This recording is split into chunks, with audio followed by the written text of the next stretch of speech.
Okay, good morning everyone and welcome to our weekly webinar series. My name is Andrea Davis. I am the International Programme Manager at the Civil Service College and I am joined this morning with the fantastic Simon Hall, who we have here, who will be delivering the webinar this morning on powering through pressure. So welcome for those who have not joined us before. And for those who have attended our webinar series in the past, welcome back. Okay.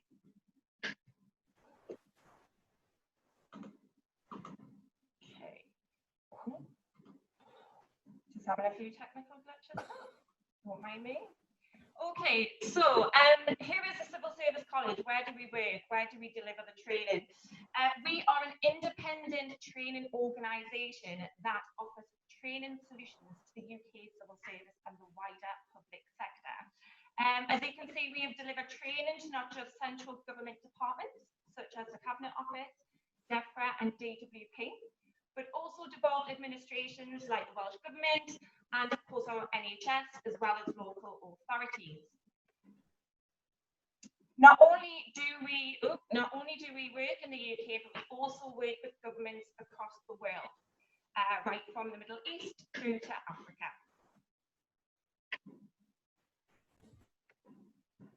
Our course categories. So we deliver over 70 different types of courses, ranging from accountability and governance to leadership management, professional development, policy, law and legal, media, digital and data, and finance and commercial. This particular webinar will fall under the professional development category. And of course, as you know, it is powering through pressure, which is part of the dealing with pressure course. So if you are interested in taking the full course, please do speak to us at the very, very end of the webinar. We'll obviously provide you with all the information that you need. Okay, our services, what do we offer? We offer face-to-face services, face-to-face training. We also do this virtually online as well, so please do visit our website or give us an email if you are interested in any of our open courses. We also offer tailored solutions as well. So we tailor our training to fit the learning needs of any participant or individual that does require training. And we also work internationally as well, so we can actually fly our trainers to your country, or we can speak to you about drafting or designing a programme here in the UK, so you can come and visit us here in London. Where are we based? So we are based right in the heart of Westminster. We are a 10-minute walk from Parliament and around about a 5 to 10-minute walk from the Supreme Court. We are based right on St James's Park, so roughly about a 10 to 15-minute walk from Buckingham Palace and all of the other tourist attractions as well. Just a few housekeeping rules. So I just want to start off by asking Simon, can you hear me okay? Loud and clear. Beautiful. Okay, so housekeeping rules. This webinar is being recorded, so if you do have any contacts, colleagues, friends or family members who can't make this webinar, we will be sending this to you, or we'll be putting it on our YouTube channel so they can access that as well. If you do have any questions for us, so if you do have any technical glitches, if you can't hear me, if I'm stood still a bit like a statue, or I'm talking away and you can't hear anything coming out of my mouth, please do put it in the Q&A box provided at the bottom of the screen and just let me know and give me the heads up. Please feel free to share your comments, ask questions at any point during the webinar, sorry. And yeah, it just class it as a discussion. We'd love to hear from you. Okie dokie. So, Simon, as mentioned, today's session will be on powering through pressure. This one-hour workshop will give you hints and tips on how to help you tackle and manage pressurizing situations that you may face, and how to turn stresses and strains to your advantage and to adjust to the new ways of working, courtesy of this glorious pandemic. So Simon, yes, he runs his own media and public relations agency. We work very, very closely with him. He also runs a creative warehouse and is a journalist, author, business coach and university tutor. He teaches communications, media and business skills at the University of Cambridge and has 8 novels published, which is very, very impressive. All in the crime and thriller genre, which is personally my favourite. Was a broadcaster for 20 years, mostly as a BBC television, radio and online news correspondent. Specialises in business and economics and home affairs. And she has also contributed articles and short stories to a range of newspapers and magazines. Has written plays, screenplays, and even a pantomime. Is there anything you can't do, Simon? I can't throw the javelin. I spent years at school trying to do that. I was a shot put champion, I was the discus champion, but the javelin used to just flop into the ground. Well, there's definitely more time for that. So there you go. Got all the time in the world to learn those skills. But anyway, Simon, I'm going to pass it on to you. So if you want to take the floor, or should I say take the screen, probably more relevant. Thank you very much, Andrea. Well, after such a lovely build-up as that, so very kind. I'm really feeling the pressure to perform, so thank you for that. So as we have a look through our little journey through powering through pressure in this hour together this morning, the first thing I want to do is explore with you some critical points in how to deal with and how to power through pressure. And it's not just going to be me waffling at you for an hour this morning. And we're going to do lots of interactions and exercises and discussions to make it hopefully more fun, but also more useful for you. So to illustrate some of the most critical points in dealing with pressure, which I've learned through many years working with the BBC, I have set up a little game for you, Radio UK. And I'm going to promote you all to become news editors of Radio UK. So Radio UK is a radio station that broadcasts across the UK. And in just 3 minutes' time, you have got a news bulletin coming up. And you're a little bit up against it. And you've got to sort out what stories you want for this news bulletin. And I'm going to give you a choice of stories now. And you've got to decide which of your stories is going to be the lead story, which story you think is the most important in this bulletin for Radio UK, what is the second most important, and what is the third story. You've only got time for 3 stories. So I'm going to give you the stories, and then as soon as I've shown you the stories, the clock is on you, the deadline is bearing down on you. You've only got 3 minutes, and I'm going to ask you in the chat box to put in your stories. I'm going to give them numbers and in order of the way you would present them on the bulletin. So which of these stories would be your 1, 2, 3, and we've only got 3 minutes. So here we go. Story number 1, the University of Cambridge, an excellent place, I know, may have found a vaccine for coronavirus. The government will tonight announce extra support for unemployed workers to help them survive coronavirus. That's coming as well. Lionel Messi, probably the world's finest footballer, will join Arsenal when the COVID-19 crisis is over. And Gatwick Airport, one of our major ones, says it may have to close, at least temporarily, because of the impact of COVID. So you've got 3 minutes. So decide which of those stories you're going to have in your bulletin. What is the lead story, the most important? What is the second most important story? And how are you going to end the bulletin? What's your 1, 2, and 3 of those 4? And when you've decided, just put the numbers into the chat box there, and we'll start to see what you're thinking. And by the way, we're already down to 2.5 minutes until the bulletin is on. So the pressure is really booming upon you. Are you an Arsenal supporter? I'm not an Arsenal supporter. You're trying to get that one in there. It was just my little bit of fun. Okay, so we got, what we got then, Andrea? We got lead story, Cambridge, and one was saying, what else have we got? 1, 2, 1, 2, 4. 1, 2. So a lot of people like number 1. That would be important, wouldn't it? Yeah, okay. Well, guess what? We've got about 2 minutes to go until the bulletin, and this happens all the time in the media. It's really annoying. We have breaking news. Cars will be limited to using roads every other day based on odd or even numbers on their registration plates. So you've only now got just under 2 minutes. So are you going to change your order? Because you've still only got time for 3 stories. What's your 1, 2, and 3 now? Chris saying 1, 2, and 5. So the virus vaccine, the support for workers, and the cars. Okay. Okay. Is anybody else changing their order? What does anybody else think? 1, 5, 2, 1, 2, 5. Okay. 1, 5, 2. Okay. So those are proving popular to you. Okay. All right. In that case, we are now down to 90 seconds to go. And guess what's happened? Another story has broken. NHS England has declared a major incident after a second spike in coronavirus cases. Please, let's hope it doesn't come. So we've got 75 seconds left. Are you going to change your running order now? You've still only got time for 3 stories. What are your 1, 2, 3 now? What are you thinking? Give me some answers. 1, 6, 1. So Claire's going with 6. 6. Oh, 6 is whacked in there as a popular choice. Okay. Great. So we're seeing a lot of 6, aren't we, Andrea, there? We are, there's, yeah, quite a lot of 6s. Yeah, okay. Well, we've got just under a minute to go till the bulletin, and guess what's happened? Oh, another story's broken. The Prime Minister is taking a 3-month break to help his recovery from coronavirus. Now we have 40 seconds. What's your 1, 2, 3? 40 seconds.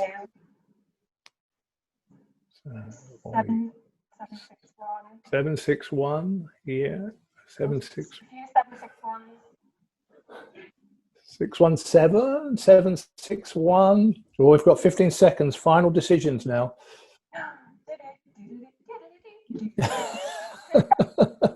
That's right. I'll do the stories. You do the countdown music, Andrea. 10 seconds. Make your choices. What have you got? Okay. So, Andrea, give me a sense. What was the most popular choice, do you think, for the lead story? 7.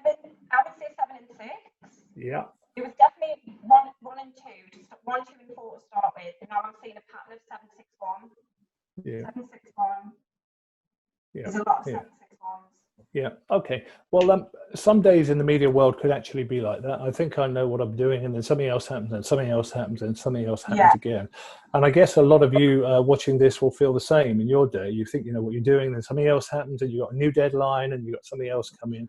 That's life. Okay. So thanks for playing on with that. That's just a little example of how things can change so fast in our modern lives. And of course, that's a big cause of pressure. But there's some key points that come out of that exercise. How did you cope with the pressure of what I was doing there, which was changing the parameters, different stories, giving you a deadline, lots to think about? How did you cope? What were the key factors? Just give me 1 or 2 ideas in the chat box. How did you manage to cope with the pressure? What helped you get through that quite pressured and intense exercise? Give me some ideas. What did you do? You just want to pop your comments in the chat box. So we've got one here. Let's take a short break. Have you made a short break to think? Yeah. Remain calm. Yep. Yep. They're 2 really, really important points. Absolutely. Remaining calm is absolutely critical. It's not easy sometimes, is it? It's like, so much going on. Alistair, focus. Yep. Slight knot in the stomach, but just stay calm. Yep. Think logically, deep breath. Yeah. Really, really good. Really good. That was exactly the sort of stuff that I was hoping to get across. Yeah. Calm is not always easy, but it's absolutely critical. Absolutely critical. If you can stay calm, the old Kipling, I think it's Kipling rhyme goes, if you can stay calm and all around you are losing their heads, really, really important. Yeah, good. Fresh air. Yeah, fresh air really helps. So for the purposes of that, staying calm, no matter how much pressure you're under, that will really help you deal with pressure if you can stay calm. Also having a second to think, and we'll look at that again in a minute. Having a second to think, no matter how much is going on, having a second to think really, really, really helps you. And clear, very clear thinking. Just think for a second, clear thinking and decision making. So those 3 elements particularly important from that. So no matter how much is going on, second, calm, think, clear decision making, move on. Great. Okay, so that was my first little game with you, and we will be playing some more, don't worry. So great, really good start. I can see we're going to have a good hour. All right.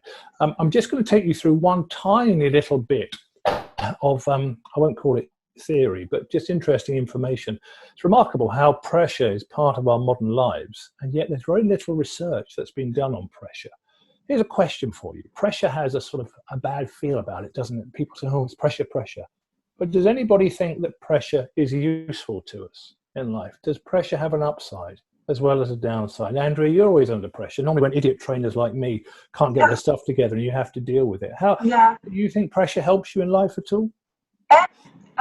I would think so. It kind of throws you in the deep end a little bit.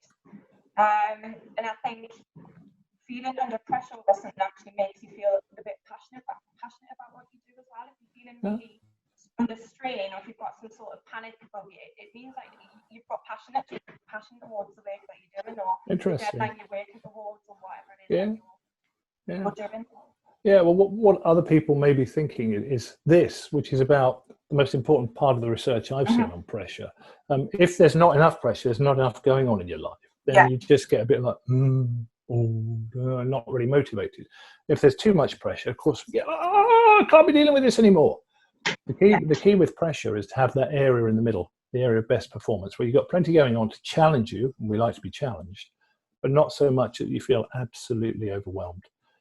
So that's really the knack. So if you're dealing with pressure and you think you've got pressure in your life, just stand back for a second and say, how much is absolutely optimum for me? I like things coming at me, it keeps me challenged. How much is too much? How much is not enough? And it's different for everyone, but it sometimes helps to think in that way. And it's summed up in a really good quotation from Thomas Carlyle, who was a philosopher, a mathematician. No pressure, no diamonds. And absolutely true. Of course, diamonds come from massive pressure underground, carbon being packed together, go from coal to diamonds. So pressure can be very useful in life, so long as you don't have too much to deal with. So let me show you a really critical way of dealing with pressure in this information age of ours. It was very useful for me as a journalist. It's useful for me as a communicator working in the public realm, but it's also useful in whatever field you choose to use it. And it's this: prioritization. Prioritization is a classic way of powering through pressure. And I'll show you what journalists use as a little trick, which you might find helpful. It's called this. It's the inverted pyramid. And what the inverted pyramid means is when you're writing a news story, and you're often under pressure, and I was all the time in the BBC, if you put the most important information at the very top of the story, and then the slightly less most important stuff, and the least important stuff at the end, it means that you will always be able to tell the story to the best of your abilities. It was invented many, many years ago in the early days of newspapers, when editors would have a front page sorted, and then there would be a breaking story like, oh, what are we going to do? And if they have to get the breaking story into the front page, it's really hard if you have to rewrite a story. But if a story can be taken in half because the most important stuff starts it, and the other half think, well, you don't really need that, you can still understand it without that. You can just slot the other story in. So this is a very clever way of doing it. And you'll see this used in communications, in the media, but also all over the place, as I'll show you in a minute. And here's a couple of examples. Here's a story about, I think I took from the Telegraph, a strange story about a male vulture, which actually turned out after 20 years to be a female. And look how it follows the inverted pyramid structure. So the most important, most striking information is the front of the story, where it talks about this bird, which was thought for 20 years to be a male, suddenly lays an egg. Wow. And then after that, more interesting and important information about what the staff thought about it. And look at the end there. No chick will be born as the egg is not fertile. So that's the less important information at the end. And if you look at the way that is structured, you could throw away the final paragraph or the penultimate paragraph, or even just leave that at 1 or 2 paragraphs, and it would still make sense because it's done in the inverted pyramid structure. Simple, but clever. Here's another example. I must have had a birds theme through these. This is hummingbirds and why they look the color they do. And see again how the most important information is right there at the top, the secret of why they're so brightly colored being discovered. And then the less important information comes afterwards. And right at the end there, far less important information where it was published. You could cut away half of that story and still understand it. That's the inverted pyramid structure. So it works really well in this information age when you're dealing with information, but it also works in any form of prioritization, as I'll show you now. Please don't think me wishing ill on the Civil Service College. They always look after me beautifully. But imagine there was a fire. And Andrea's shown you a picture of the lovely headquarters. It's a lovely headquarters, isn't it? Nice place for your shopping and a stroll, to be frank, when we go out there. Imagine there was a fire there.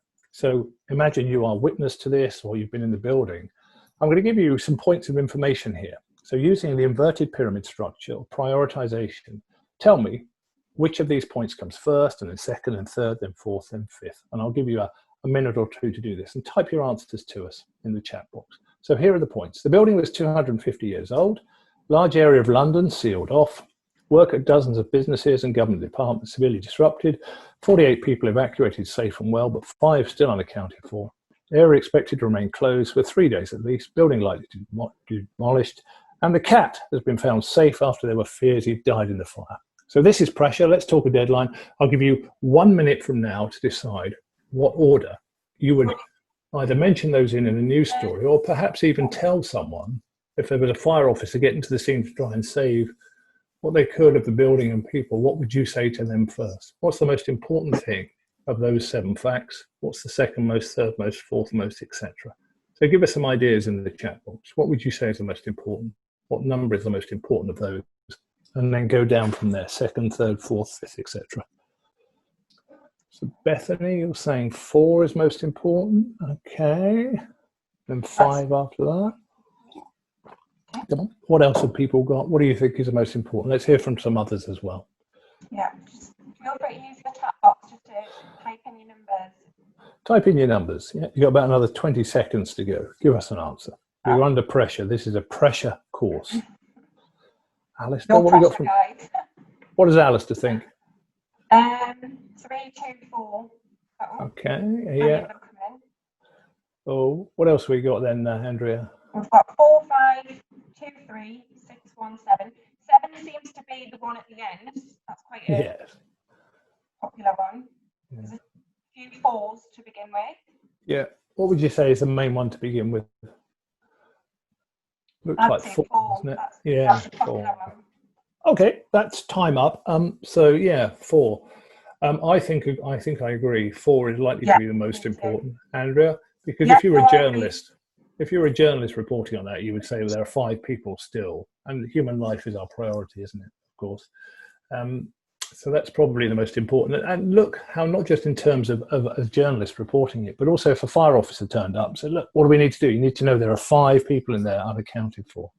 So prioritization can really, really help you. It's no hard and fast rule about what is the most important after that. What were people saying is the second most important, do you think, Andrea? Second one, let's have a little look. Number 2 and 3. Yeah. All that sort of stuff could certainly come second or third. I think that's arguable. But the most important thing is the people still in there. I think most of you got that.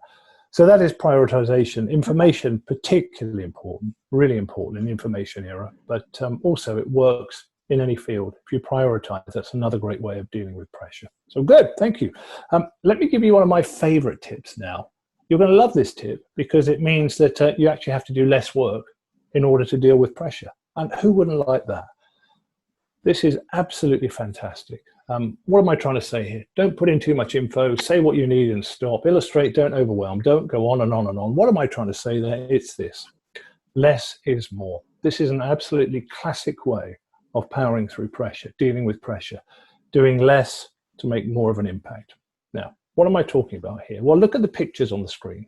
First of all, on the left there, that is a standard kids picture, which many of we parents would have on our desks when the youngster just gets the hang of crayons and felt tips and really likes color. The other one on the screen there on the right, does anybody recognize the artist?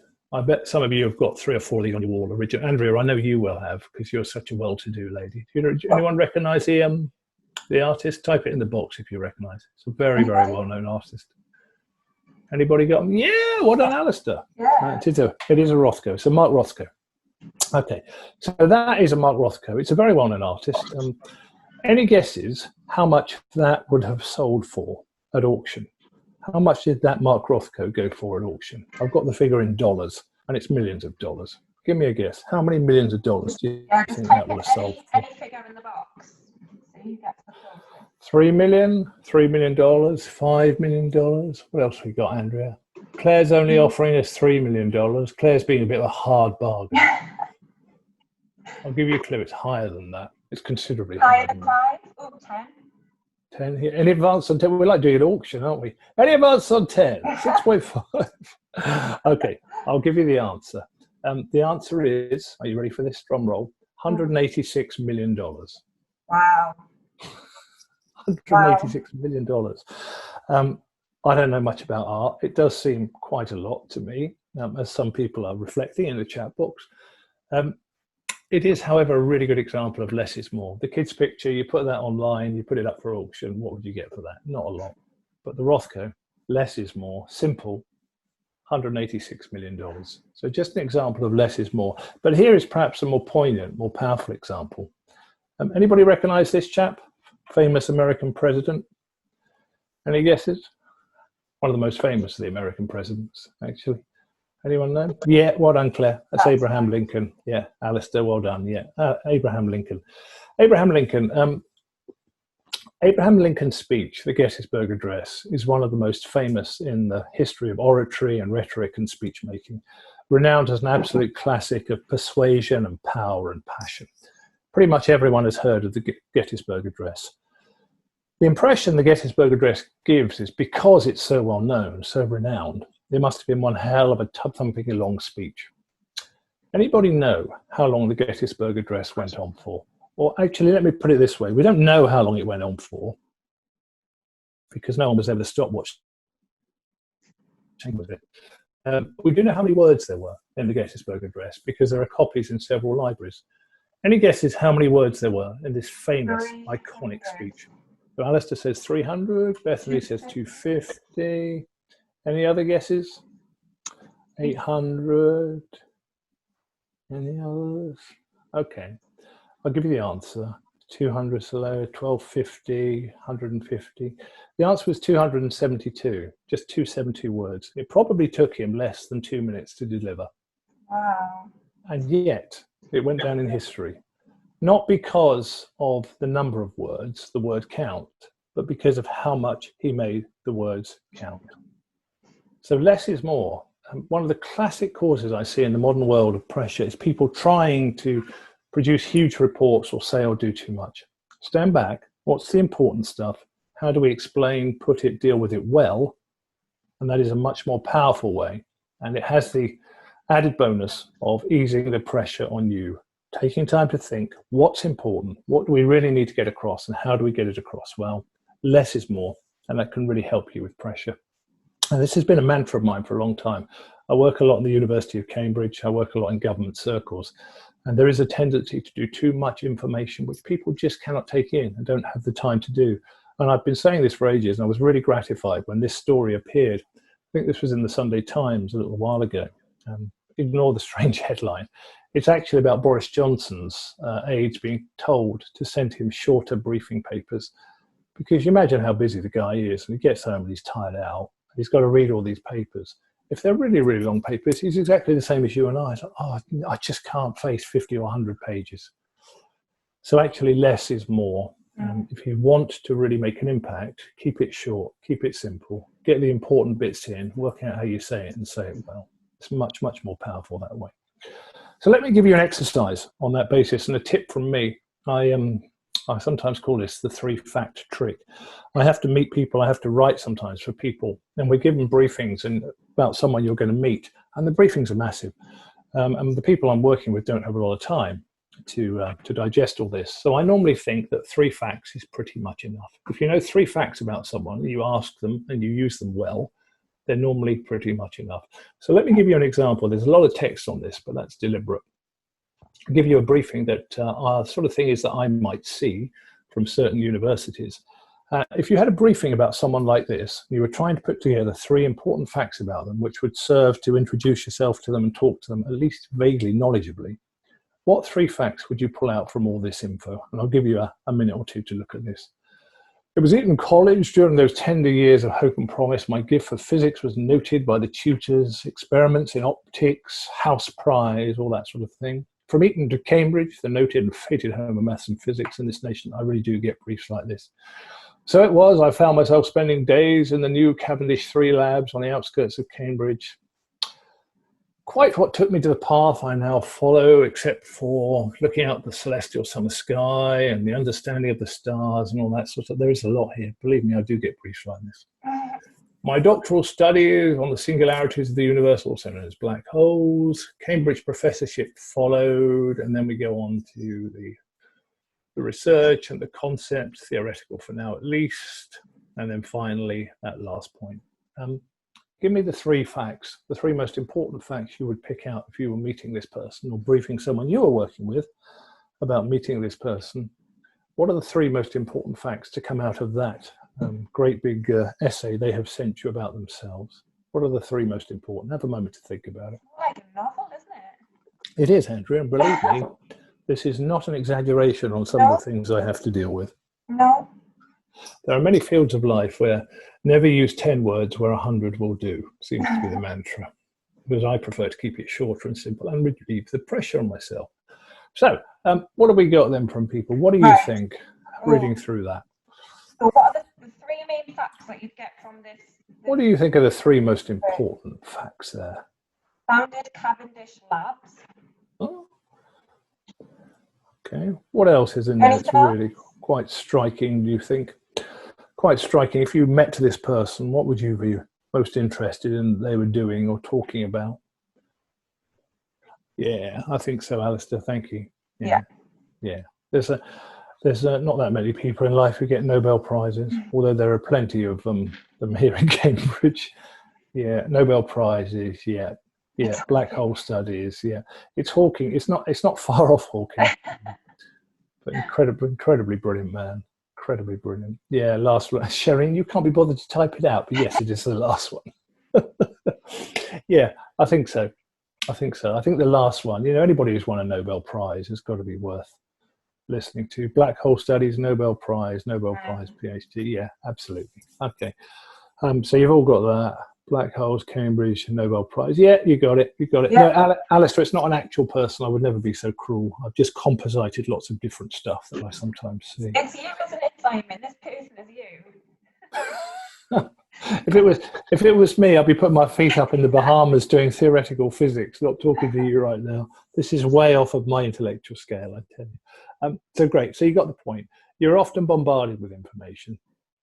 To deal with pressure, to make your life easier and those around you, sit back. What's important? Take a moment to think, as we did at the start with the newsroom game.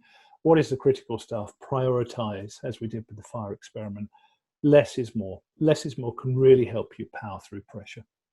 Good, excellent. I'm going to take you on to something now which is a really silly, really simple, but really important exercise, because this is often forgotten when dealing with pressure.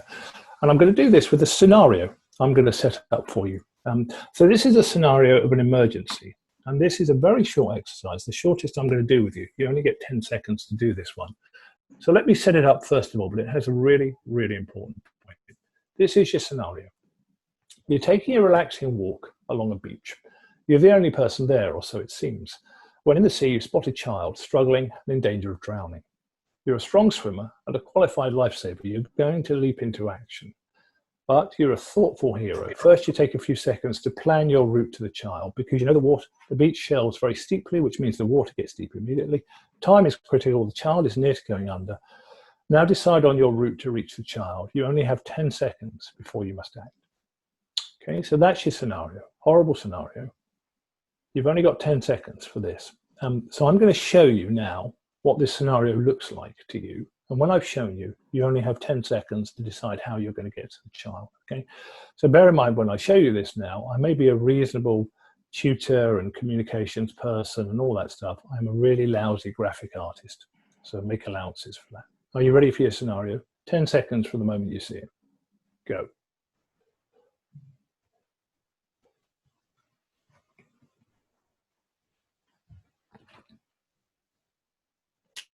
Okay, that was 10 seconds. So stop. What route are you going to take to the child?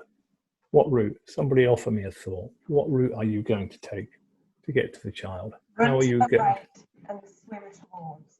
Ah, very good. Okay, everybody agree with that? Right along the right and right, jump in and swim to the child. Ah, Chris, no, I think you're... Run along the beach and take for sure. Yeah, and yeah, faster on the beach, Alistair. Well done. Yeah, absolutely. Yeah. Now, most of you have got this. Yes, run right and swim, yeah. And it should look roughly like this. Red is no, because obviously if you go straight into the water, it slows you down. It's harder to do. But if you run along the beach, you can run quickly and a shorter distance through the harder going of the swimming to get to the child. Absolutely. Good. Now, a really silly example, but really critical in dealing with pressure, but also in life. Sometimes so much is going on, we don't have time, or we think we don't have time to think. Thinking is absolutely critical. Even if you're under the most intense pressure, really, really difficult life and death pressure, take a second to think, because it will always pay dividends in the long run. It's really hard, I know, because we are evolutionary-wise wound up to just adrenaline fires do. Stop. 1 second. Think. Make a plan. And this, if anything, you take with you from this morning's chat, having a second to think and make a plan is probably the most important thing of all of it, because I have seen so many people in pressured situations, both in the BBC and I've worked in some places where it's been very dicey, riot type situations and gunfire going off. Having a second to think and then making the right decision is always much more preferable, much more powerful than doing something wrong and then having to unpick it and putting yourself in trouble and getting in more of a panic. Take a second, think, make the right decision, execute it. That's probably the most important thing I'll say to you today. So let's move on before we go on too much about this. And that's really, really important. Just take a second to think. This is another issue, triggers. Triggers, everybody is unique in this wonderful world, and it's lovely, which means we all have our great strengths and weaknesses, and we all have triggers. There are things in our lives which we absolutely give us the which really make us go mad. And one person's trigger, others would look at and say, why are you being so mad about that? It's just what we are, the way we're designed, and often as a product of our experiences. And triggers. Here is one of mine. I spent many years for the BBC driving around, often against a deadline. And traffic jams and the pointlessness of them is one of my triggers, because I'm like, I haven't got time to wait through this traffic jam, but there's nothing I can do about it. However, when I came to Cambridge, and Cambridge is chocked up with traffic, not quite as bad as London, but not far off, I got rid of my car and started cycling around. First time I've been on a bike since I was about 15. I was rubbish and I kept falling off, but I persisted, and I'm now fitter and I'm happier because I don't sit in a traffic jam all the time. So I dealt with my trigger. So everybody has triggers. Have a think for a second. What are the triggers in life that make you go, ah, individual to you? Can be little things, can be big things. I'm going to pick on Andrea now. Andrea, what makes you go, ah? Is it like really annoying trainers by any chance? The tube, having moved to London 5 years ago, and just not being on the tube, it was the glorious time of my life. But the last 5 years, I just have to say, like, ignorant people on the tube who jump right in front of you through the door when you've been waiting 5 deep in the queue just to go to work. Oh God, yeah, yeah. It's a typical classic one, but yeah, I have to say, it's tube in general. I just hate it. Okay. I mean, yeah. So where are we? Anybody else want to share any triggers with us? That was very good of you, Andrea. Very good of you.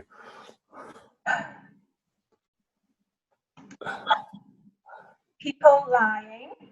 Yeah. Oh yeah. Yeah. But they're blatantly, obviously lying as well. Oh, Claire, IT is slow. Yeah, absolutely. Yeah, it's like, do what I want you to do, please. Yeah. Claire, you've got my heart there. It's like, oh, it is mad. Yeah, gaslighting, Alice. Yeah, all that sort of stuff. Yeah, people being disingenuous, dishonest, unkind. Yeah, yeah. I think IT, really chimed with me, Claire, as well, because like we rely on it so much now, and when it stops, like, please don't stop. Yeah. Especially now as well, obviously working digitally on webinars and whatnot. Guarantees there's going to be a technical glitch somewhere, especially when Oh, Lola says people dumping more and more responsibility on you. Do you know what they always say, Lola, as well, in my experience? Would you mind just? As though it was like the easiest thing in the world. It's like, it's never that easy, otherwise you'd be doing it, wouldn't you? Yeah, completely get that. Yeah, it's inconsiderate. See it from my perspective, I've got plenty enough on as it is. Great. Okay, so triggers. Think about your triggers and how you tame them. Here's some tips. Remove yourself from the situation or the person if you can. Sometimes you can't. So focusing on your breathing really, really helps. Just a few deep breaths really, really help. Taking a break. This is sometimes thought to be counterintuitive because you got loads on. The last thing you want to do is take a break. But actually, if you take a break, you find that your little time away means you're more productive, which means you work better when you get back to your desk, which means actually you are relieving the pressure on yourself. So that can be really helpful as well. Ask why you're being triggered. I really don't like not being listened to. And that's because of my parents who didn't used to listen to me very much. And I had something to say like, please listen to me. So you can explore why, and it helps. It really does help if you can explain to yourself why. And don't bypass your feelings, but do deal with them later. So I know I've got an issue. Later on, I'll think about it. How can I better deal with it in future? I will beat this problem. It really helps to be self-contained and think, I can beat this problem. So just getting to know yourself, explore yourself and how you can best manage yourself and what triggers you. It's different for everyone. And then how you can deal with it. The IT issue, Claire, is like what I tend to do is if a computer doesn't work, I'll go onto the 4G on my phone or something like that, just find a way around it. And I think I'm beating the computer. And that feels really good. Really strange, but really good. Right. I also want to talk to you about how we exhibit pressure, because it's really helpful if we can be aware of the signature, the exhibition of pressure, so we can deal with it in ourselves. This is an incredible example, which I picked up when I was researching pressure for this course. You'll all remember the old American president Nixon, and how Watergate scandal brought him down. Him lying about the break-in to the Republican Party headquarters in the Watergate Hotel. And you can actually see what impact that had on Nixon. And he went from fighting it all the way to not actually being impeached, but on the verge of, and therefore resigning. I can show you how Nixon's signature changed over about the 5 years of the Watergate scandal, from it first starting to emerge to him actually leaving the White House. Look at this, it's quite striking. Isn't that remarkable? So that is the impact of pressure, and of course intense pressure, on one man over several years, until his ultimate downfall. And that's extraordinary, isn't it? It's extraordinary, the impact it had on him. You can actually see, you know, the pounding away, the disintegration of what was going on around him. Now, of course, we don't all have 5 or 6 years of signatures to look back on, and it's unhealthy to be under that sort of pressure all the time anyway. But there are symptoms you can look out for, which are common symptoms of pressure.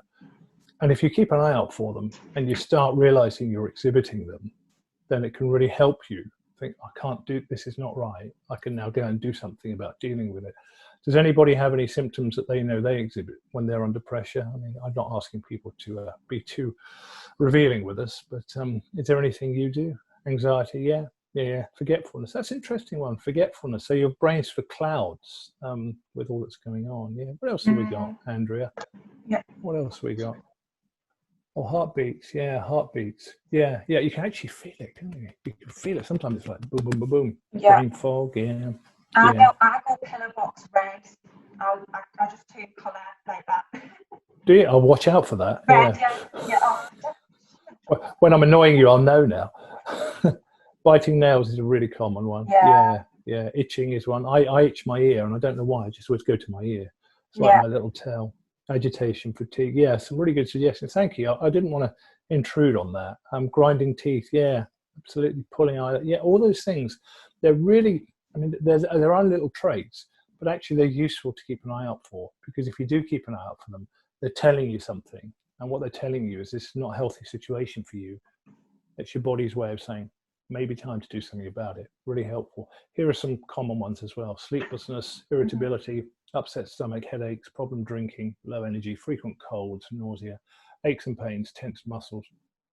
And note this as well, occupations with high work stress levels include education, health and social care, public administration and defense. So keep an eye on your symptoms of pressure. If you know you have your own particular ones and they're coming out, then it's telling you something, some way of dealing with it. So see if you can find some way of dealing with it. They're there for a reason, really. They're a warning system from you, your mind and your body. Moving on from that, how do we look after ourselves? So we all get pressure, of course we do.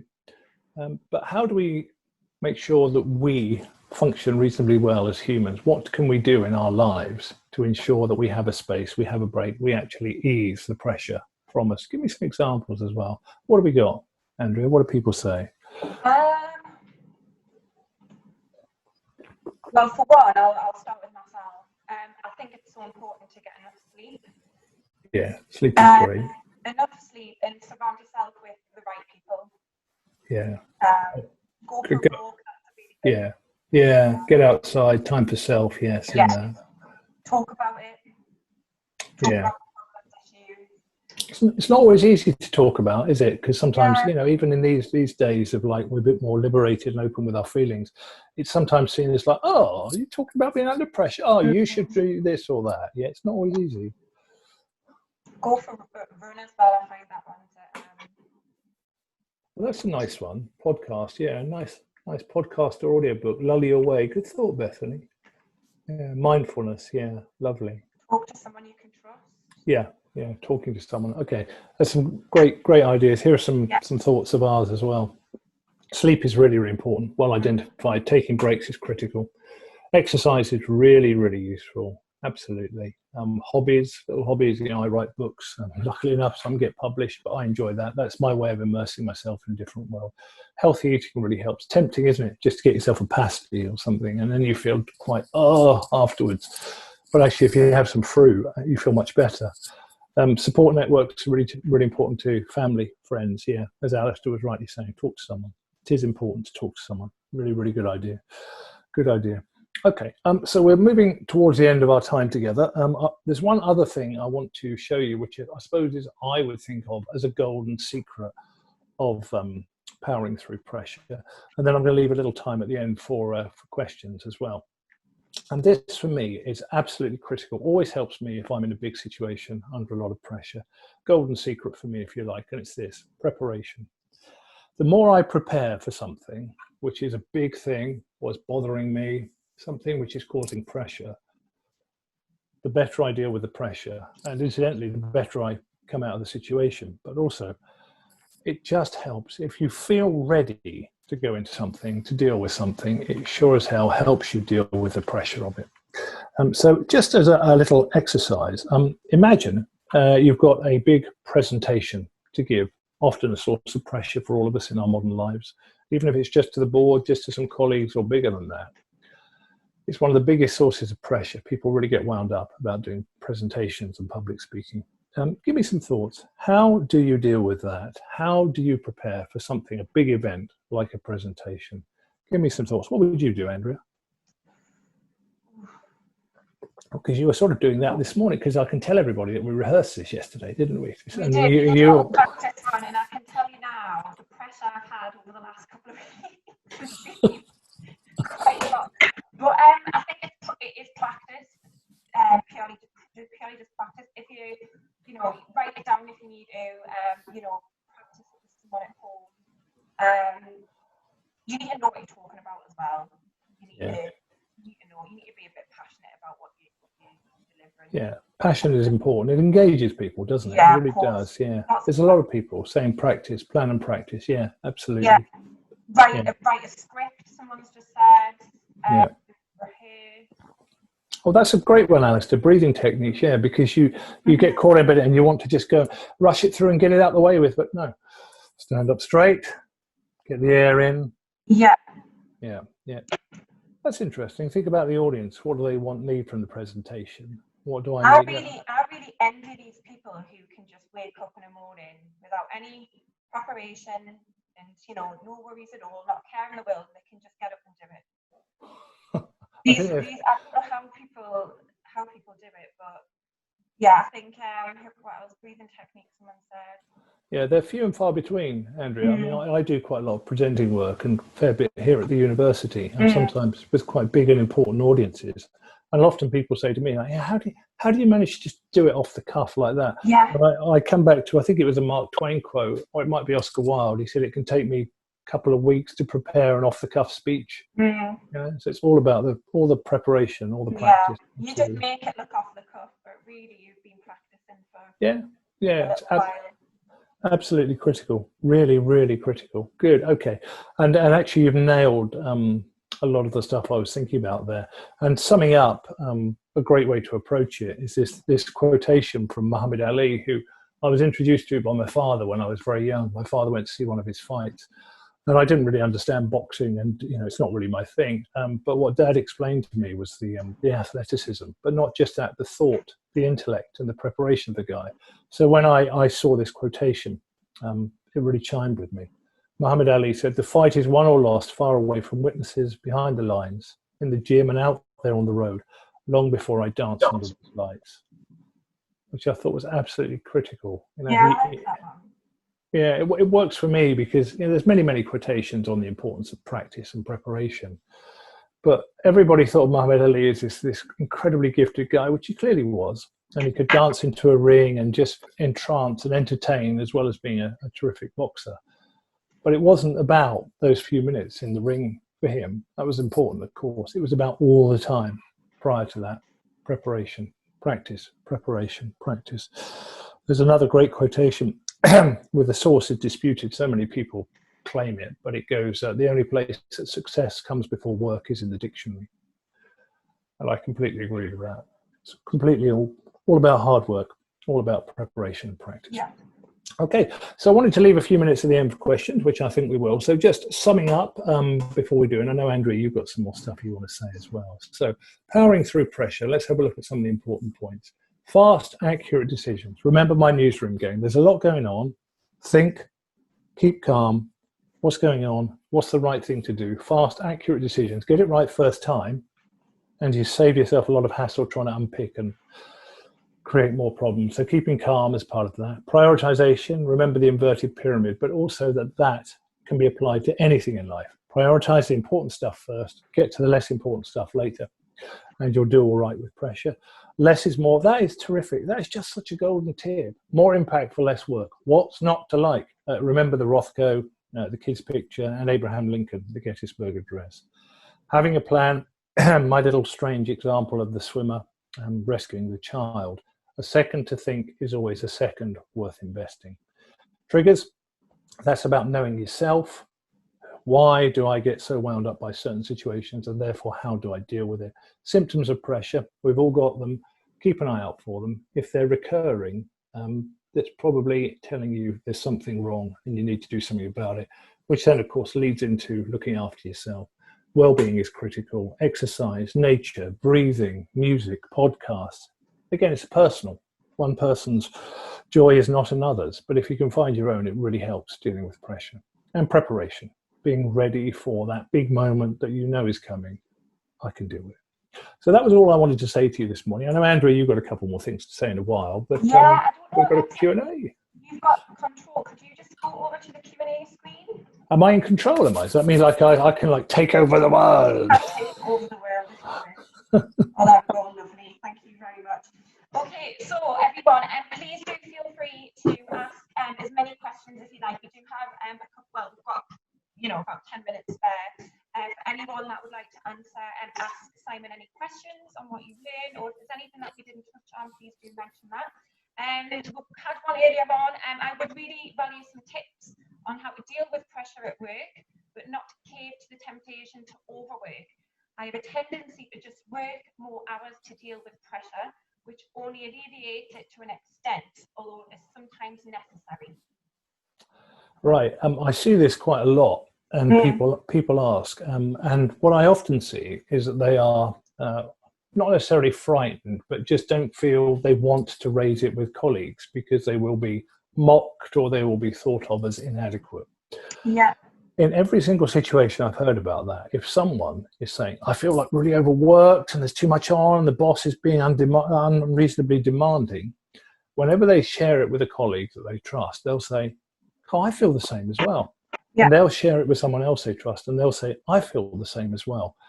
The problem is really unlikely to be just down to you. It's more likely to be down to the culture of the office, which means everybody is suffering the same way. It means it's unacceptable for all of you, not just you. The way to do it is to find out that everybody else is feeling the same. So find the courage to talk to someone you trust and say, are you feeling the same? Do you think others are feeling the same? And just quietly find out. And if you are all feeling the same, then you work out a way to do it. And I know some bosses are really, really difficult to approach. But there was a really good point made earlier on when we were talking about the presentations. Think about it from the audience's perspective. What do they want? Think about it from the boss's perspective. What does he or she want? He or she presumably wants an office which works well, everything functions good, probably want decent, happy staff.